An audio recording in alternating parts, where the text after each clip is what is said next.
Hello, everybody. 14 Fluffies here today. The ban list literally just dropped about an hour ago, and the changes were not very substantial for this hero list, but they were relevant. So, I will be uploading a deck profile for the upcoming 2022 February format.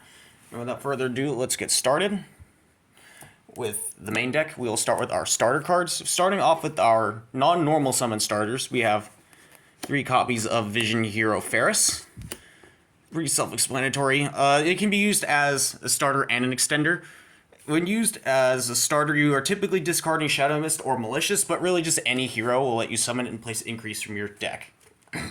Next up, recently semi-limited, we got a Hero Lives, I Am Hype, and then newly semi-limited, we have Fusion Destiny. The controversy around DPE and Predaplant Verde Anaconda have pretty much put this card on a hot seat, but Konami decided to semi-limit this card for whatever reason, and then to kind of compensate for the hero players, they gave us a second copy of a Hero Lives back, which I am all for. Because realistically, Fusion Destiny is a great card in Heroes, but DPE in every deck is kind of absurd. Can we wait? Can the camera please focus? Okay, thank you. But yeah, the power of DPE being splashed into every deck alongside Destiny Hero Celestial is kind of overpowered. I find it strange they didn't ban Anaconda, but I feel like the reason for that being is because of the Albaz Strike structure deck coming out relatively soon, and the Konami didn't want to completely ruin that deck by taking away Anaconda from it. But DPE will still be a bit of a pursuing issue for the metagame. But in Heroes, it's actually a perfectly fine card, not at all overpowered. It's actually really excellent. And then that'll be it for the and also for Fusion Destiny, you can also just use it to summon Dangerous by sending Shadow Mist and Mali. But that will do it for the non-normal summon using starters. For our normal summon starters, we have 3 copies of Elemental Hero Stratos, just to search our heroes. And not once per turn, you can also pop back row if you so desire. Next up, we have 3 more copies of Stratos. It could get any E-hero, but more often than not, you'll be getting Stratos or an extender, like Solid or Shadow Mist. And then lastly, we have you have our 8th copy, well, actually 9th copy of Stratos in Rhoda. It could also get Vion, but more often than not, you're going to be just using it to get the same combo pieces you'd use E-Call for. And that will do it for the starters at 14. Next up for our extenders. 2 copies of Malicious. No need to really explain that. This card is busted. And you want to play as many of it as possible. With Fusion Destiny, of course, it's very accessible. Just get into the graveyard. And with Ferris, you want to see this card in your hand, so you can discard it. Next up, 2 Shadow Mist. I see some people cutting it down to 1. I don't personally agree with that, just because in longer games it's very useful. And also having the mass change search is always nice. It's not necessarily as good in the current metagame. Well, actually, no, the current metagame Dark Claw is great, but against certain matchups, it's kind of hit or miss. Like Floowandereeze, Dark Claw is absolutely useless against that matchup. And Albaz is a hit or miss, because that deck likes their graveyard, but that deck also likes to banish a lot. So sometimes Dark Claw could give them effects that would be beneficial for them, and while denying them of certain graveyard effects as well. It's hit or miss, but for every other matchup, Dark Claw is excellent. Especially for Sword Soul, because it cuts off all the tennies. I mean, yeah, they do have some effects from banishing. Like the spells and traps will, generate tokens when they're banished, and also I think their level 10 Synchro will also trigger when a Sword Soul is banished, but that is what it is, really. And next up, 2 copies of Vion. It could be used as a starter as well in conjunction with the 1 Solid Soldier. But more often than not, you're almost always getting Vion off of Increase. And Increase itself is a dead card to draw. So you typically want to keep the count on that low. But yeah, 2 Vion is pretty standard. You're able to always go into the second one with your Increase from Grave. And yeah, it's very necessary for dumping things like Shadow Mist and Malicious to the graveyard, getting your polymerizations, and just setting up your plays. This is the most, and for the hero matchup in particular, Ashing Vion is probably the most important card, or hitting it with Valor Imperm. You need to stop Vion from actually generating the resources. Next up, we have the 1 Liquid Soldier. for setting up Ab-Zero plays, as well as drawing cards and potentially summoning heroes from the graveyard on normal summon. It doesn't come up as often with the combos I normally go for, because I normally prefer using Fusion Sub for my plays, but having access to Ab-Zero Acid as well as just being able to get draws in emergency situations is nice. And then lastly, for the monster extenders, we have Destiny Hero Denier. This card is nuts. This card is absolutely disgustingly broken with Malicious, and you're just able to play through things that you wouldn't normally have been able to play through. Like, Nibiru is a joke for this deck with Denier now. In addition to all the other searches and usage from Graveyard that you get alongside things like Miracle Fusion from Sunrise, you have the Malicious Bane package that lets you play from the Graveyard. We also have Fusion Sub, which lets us recover a fusion from our graveyard, draw cards, continue generating resources and whatnot.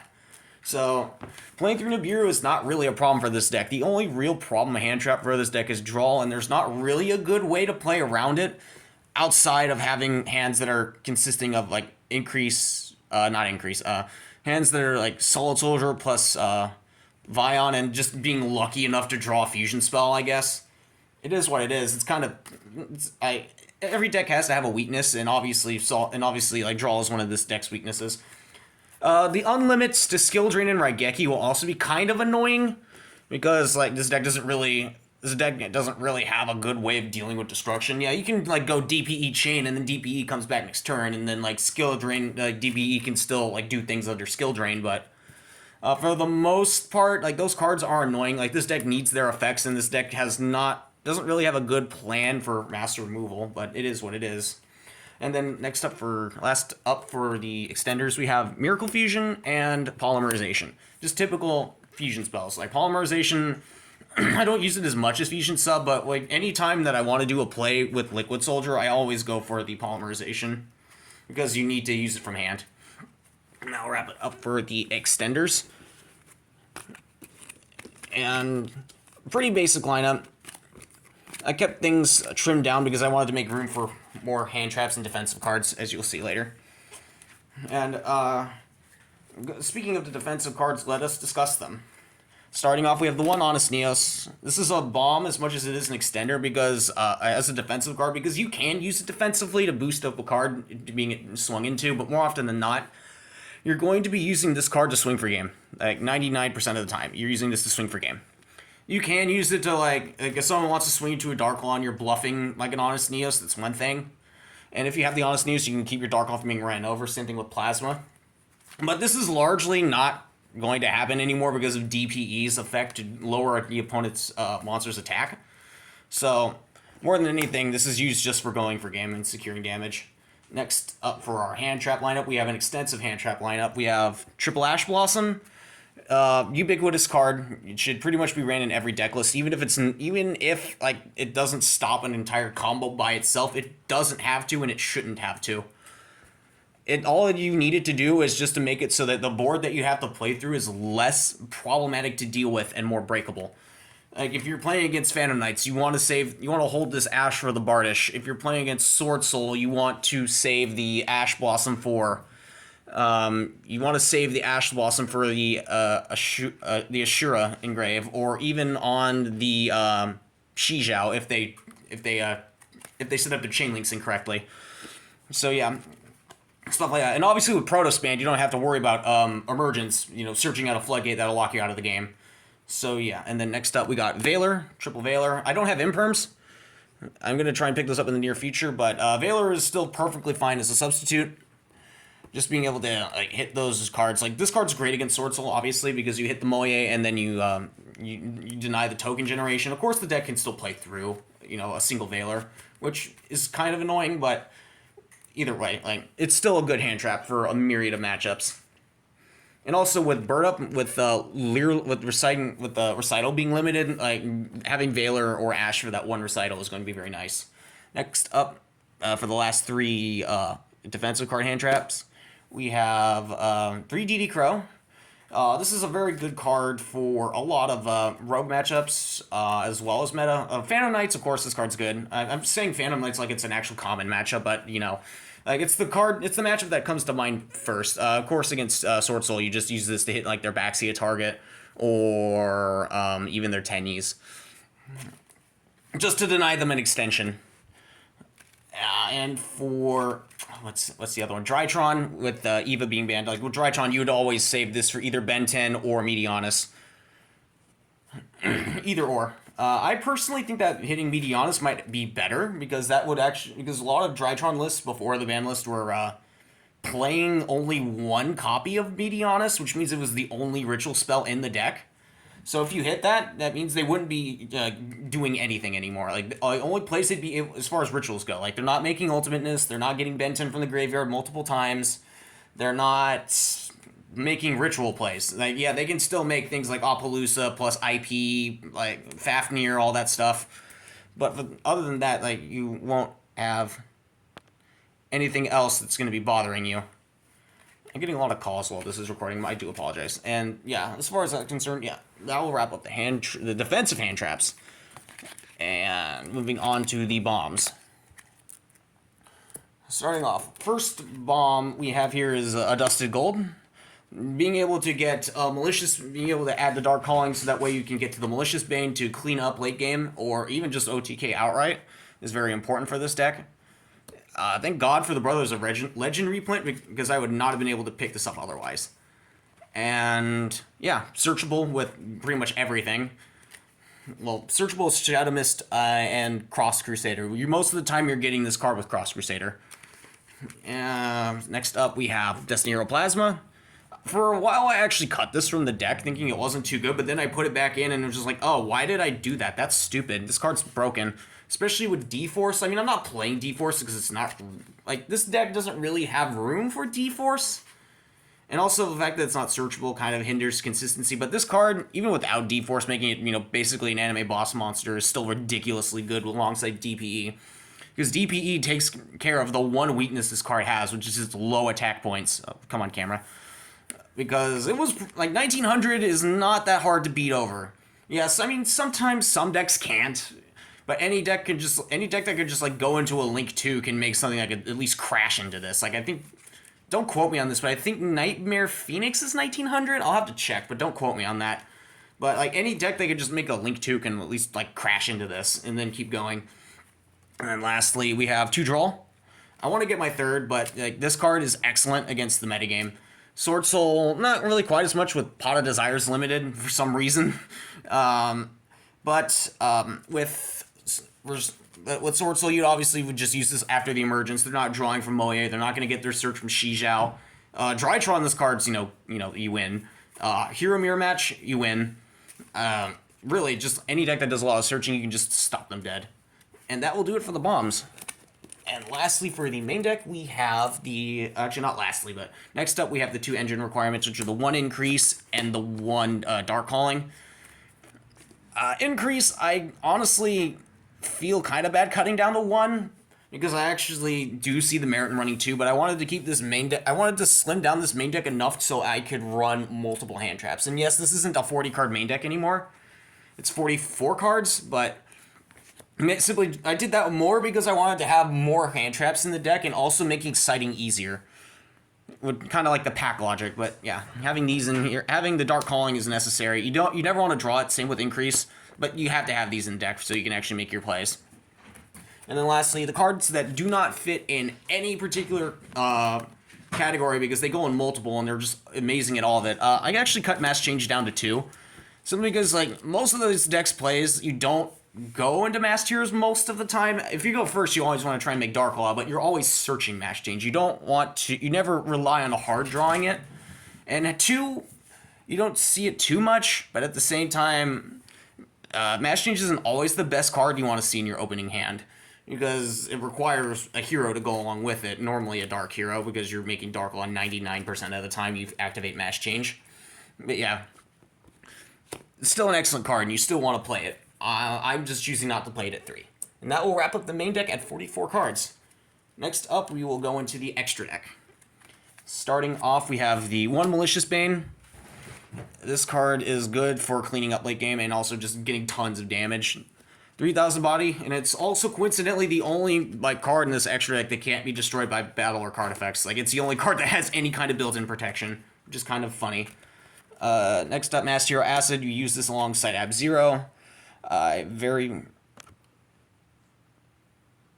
Another phone call. I very rarely ever used Mass Change alongside Liquid Soldier Raw. I don't think it's ever happened, except maybe once a while ago, but you're always going to be mass changing Ab-Zero to make this card. Next up, we have the DPE. This card's insanely nuts. Like, this card is metagame defining for a reason. In Heroes, it's actually even better because of the fact that like it's a Destiny hero, which means that all the other cards in the deck that can synergize with Heroes like just make this card better. Like getting it back from grave with the Solid Soldier, summoning it back from grave with Cross Crusader. Like this card's even more obnoxious because normally, like in any other deck that's playing it, like once you out the DPE, you don't really have to worry about it coming back. But with Heroes, they can bring this card back over and over again, even if you out it normally. Like if you're able to get rid of it without triggering its effect to summon a D hero, which is almost always going to be itself. So like if you kaiju it, okay, just go Cross Crusader, summon it back, and then just continue. And yeah, and obviously like there are so many funny interactions with this card in this deck. Like, okay, you can use it to pop your opponent's Nibiru token. You can use it to pop your own Ab-Zero, clear their board if you're not able to get to Malicious Bane. You're able to do a lot of things, and it's really wacky what this deck is capable, what this card is capable of doing in this deck. And then next up, Skirdow for a Miracle Fusion target that we go in under Fusion Destiny. Really underrated card, and I'm glad to see a lot more hero deck lists actually playing it. It's very, very justified, and it's necessary because this deck revolves around Fusion Destiny. Next up, Vision Hero Trinity for swinging for game. Sunrise is your primary fusion summon off of Polymerization or Fusion Sub. It lets you get your Miracle Fusion, as well as letting you boost up your monsters, marginally popping cards. Excellent card. Always play it. 2 Darklaw for going first. This card is your main win condition for going first. And the only reason why you should ever try going first, like making Darklaw alongside DPE Plasma is one of the most satisfying things as long as Super Poly doesn't happen. Not all decks are playing Super Poly, but a good D. But like if Albaz picks up traction, there's a good chance there will be more decks playing Super Poly. Which means that like the end board of DPE Darklaw is going to be a lot worse, but it is what it is. Like this deck lives and dies based on like dark attribute hate in the meta. And then we have Blast as a secondary mass change target.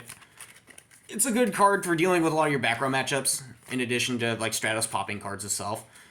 I wouldn't recommend ever cutting it, just because it's always an option that you can do. And plus, even if like Valor or Imperm happens, you can on Stratos you can still mass change it in response. I would not recommend cutting it for any reason. And then last Fusion, we have Dangerous for Fusion Destiny. You can also use it to send another Destiny hero from grave, but considering how we're playing a very minimal count of Destiny heroes, that effect doesn't come up all that often. You're really using this just as a Fusion Destiny target for sending Shadow Mist and Mali to make a play. And even then, like a lot of the times, you're better off just going Fusion Destiny for DPE. Sending sending Denier and Mali, and that's still a play as well. It's just that if you really needed Shadow Mist in the graveyard to get mass change, you can do this. And then for the links, we have Dread Decimator for extra damage. There was a time where I cut it, but then like when I put it back in, there's just like, oh, I can secure games so much easier with this in the main deck. With this plus DPE, your monsters are being boosted and your opponent's monsters are being weakened, and it's just so much extra damage.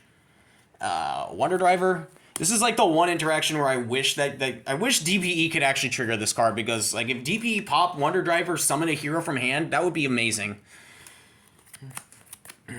But yeah, you use this card to mostly recycle your fusion spells and change quick plays in graveyard. And then a lot of times where I play through Nibiru, and even like the opening combo where you go like Darklaw DPE, like you go for Wonder Driver instead of Cross Crusader, which is kind of a plus. It makes playing this card a little bit more rewarding. And lastly, we have the 2 Cross Crusader. With DPE, this card's absolutely even better than it was before. I mean, of course, you use it in every single combo for the most part, But now, like, it's pretty much mandatory. Like, you will use this card as much as possible because it's interaction with DPE. And that wraps up the extra deck. Very, very good extra deck. I love the way this deck plays with the new additions, with DPE also finally getting Malicious Bane and all that.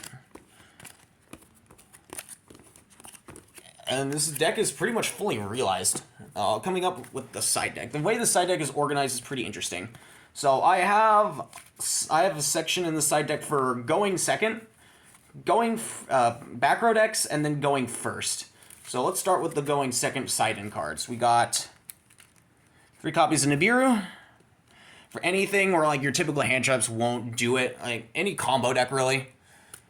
Like if you're going up against a Drytron and they're like still playing through all your ashes and shit, like you can still Nibiru them. I mean, against Drytron, like it's still probably not that good because there's a chance they could have Orange Light and just negate it. But against everything else, and also against everything else except maybe Sword Soul, like this card's great. Like, Sword Soul have shown that they can play through it, and especially considering how it gives them a non-effect monster on their side of the field to trigger off their Tenyis. But either way, like it's still a weaker board overall. And with Protos gone, like there's even less recourse against Nibiru because they still can't end on a floodgate that stuns you. Next up, Triple Lancia. These used to be Dark Rulers, but then I ended up taking them out for Lancias when I went to locals and got absolutely fucked up by a Flunderies player. And I'm just like, I have no cards aside in versus this matchup. I hate this. And just like, oh, he summoned Barrier Statue on my turn, and now I can't play. After I already outed his first Barrier Statue that he summoned on his turn. And it's just like, oh no. Oh no. And then yeah, Lancia just stops it. Like the one, like draw was not enough for that matchup, and I didn't draw any other hand traps, so I needed to have a way to deal with it. Lancia also has other applications in matchups. Against Phantom Knights, it's good.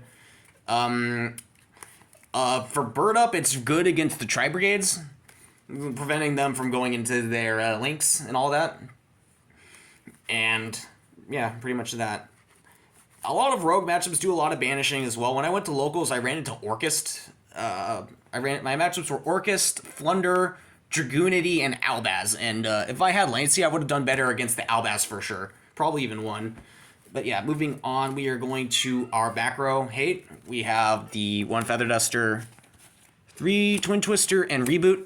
No real reason to explain that. The only thing to actually kind of discuss is Twin Twister over Cosmic Cyclone. These Twisters used to be Cyclones. Then I ended up taking them out because I needed more removal in the end. And then lastly, our cards to side in for going first. With Order Band, this was kind of interesting to think about because I had to really like think about what this that last freed up slot should be. But I ended up going with Call by the Grave and triple Fragrance and token for Nibiru. Call by the Grave, I feel like is mostly just a placeholder for now. Otherwise, I need to figure out in the side deck what I'm going to side in for more floodgates because you don't really want to side in counter traps for this. You want to have traps that you side in that are as high impact as possible. And for the most part, Anti-Spell Fragrance is still pretty strong. You don't when you're hitting on boards with things like Plasma, DPE, Dark Law. You don't really, or even just Plasma in general. You don't really need to worry about like monster negation on the field. I mean, yeah, like you still don't have a recourse against hand traps and stuff in the graveyard, but Anti-Spell Fragrance at least lets you deny some of the spell removal that your opponent would side in against you if they weren't main decking it. So really, like Anti-Spell Fragrance is more of an anti-siding card than for going first, and obviously Call by the Grave. Like if you draw it's good. Like it can stop a draw sometimes. It can stop a hand trap that might be annoying. Like if your opponent knows to hold Ash for Vion or Increase, like yeah, you want to use that. But otherwise, you're pretty much just saving it for draw. And yeah, that will wrap up this deck profile. Thank you guys for watching. It's been a long time coming since I did one of these too, and I'm glad to be back. And yeah, tell me what you guys' thoughts are of this new ban list, by the way. I'm curious to see what people have to say about it. So yeah, that will do it. Thank you guys for watching, and I will see you guys later.